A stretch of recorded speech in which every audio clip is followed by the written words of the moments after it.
grace, vocation of being always for the other, selflessness. For as long as I can remember, I've wanted to go to Brophy. My dads, uncles, and cousins all graduated from Brophy. These men were my role models. I wanted to be like them. I have been going to Brophy football and basketball games pretty much since I was born. When I was in 8th grade, I was extremely nervous about applying.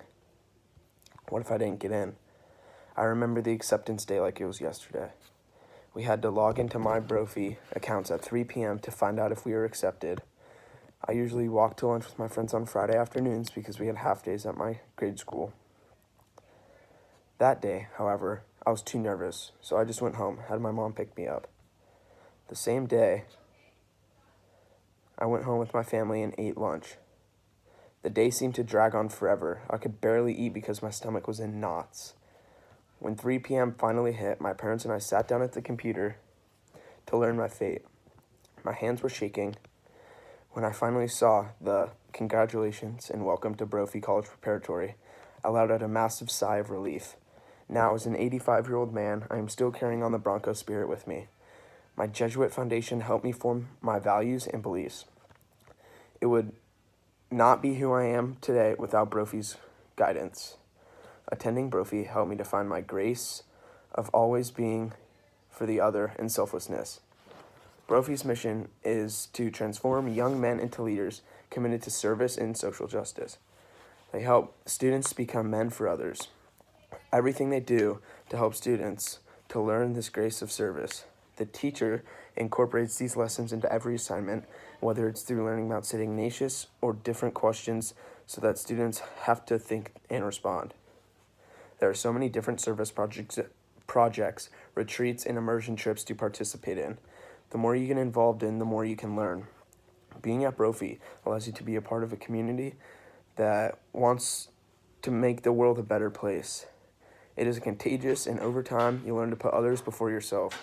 The grace helped me follow Jesus' example because I learned the importance of helping others and that I learned who I am, happier when I serve others. Without the Jesuit Foundation, serving others would not be on top of mind for me at all times. It took practice. So as long as you go on to college, remember, take this grace of selflessness with you. Please share it with others. Participate in experiences that will help you to continue to be a man for others. Actively seek out opportunities where you can help others. Surround yourself with friends that are compassionate and empathic, that make you want to be a better person. Put your faith into action. Grace. Understanding what love actually is. One of the most difficult events in my life is when I was in high school, my grandmother had a severe stroke. She lived in Seattle, so my mom flew up with her. I remember talking to my mom, and she was very upset. The doctors did not know if she would survive. When I heard the news, I felt sick to my stomach. It was very hard for me to concentrate on work because I was so worried about my grandma. My grandma was always such a fun person to be around, and she was always so energetic, talkative, and happy. This sudden tragic event threw our family into a tailspin. My parents were stressed and sad. I felt helpless. Thankfully, my grandma survived the stroke, but life was not the same for her. She was paralyzed on the right side of her body and struggled to speak properly. She had to stay in the hospital for over 6 months. When she finally went home, she required full-time care. My grandfather had a caregiver come to the house every day for a few hours, but otherwise he took care of her. My grandfather dressed her and helped her shower and use the bathroom, cooked for her, fed for her, and transported her from place to place. Watching my grandfather care for my grandma is the most selfless thing I've ever seen. He retired from his business and spent all day taking care of her. He did everything with a smile on his face. My grandfather helped my grandma to be happy after her stroke. She laughed a lot. When she got frustrated and couldn't get her message across, my grandfather was patient and helped her get through it.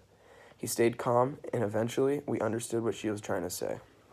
Looking back at all these years, I can still remember how different the situation was, but there were also some positives that came out of it. We received the grace of understanding what love is, and that has been a gift to my entire family. Watching my grandfather to become a man for others was inspiring and made me want to become a better person. Watching his selfless love helped me to realize what is important in life: God, family, friends, love, and helping others. Watching my grandfather's love for my grandma, I saw God. Seeing this agape was life-changing. It made me want to be more like my grandfather and like God. He only not changed my grandmother's life, but changed everyone around them as well. My advice to you for leaving for college is to love others. You can make a big difference in other people's lives. You'll have to make sacrifices, and it is important in relationships in your life. Give of yourself, and you will be a happier person, and you will be closer to God. Grace, healing of mind, body, and spirit. Reading has always been a struggle for me. When I was in the first and second grades, I wondered why I could not read like the other kids in my class. It was exhausting for me. I was so embarrassed to be the lowest reading group in the entire grade. I was angry that I had to go to reading tutor for a few days after school every week. I dreaded school every day and hated reading. This went on for years. It wasn't fun.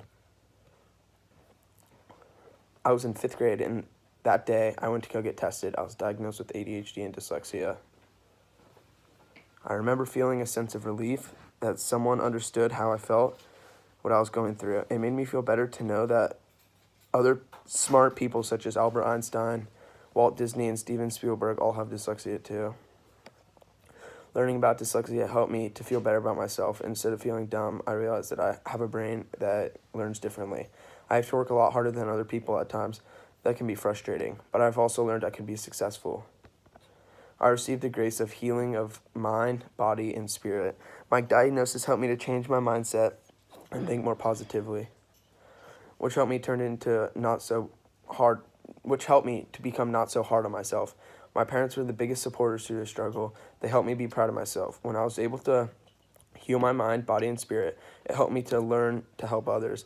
It made me feel more Christ-like. When I see somebody that is upset or having a hard time, I try to make him or her feel better. I learned to not judge others because everybody struggles at something in their lives. Living with dyslexia has taught me to be more empathetic and compassionate to others. Without the struggle, I may not have developed these attributes. As you go off to college, remember to talk to other people when you are having a hard time. They can help you clear your mind, body, and spirit. Do not compare yourself to other people because everyone is different and unique.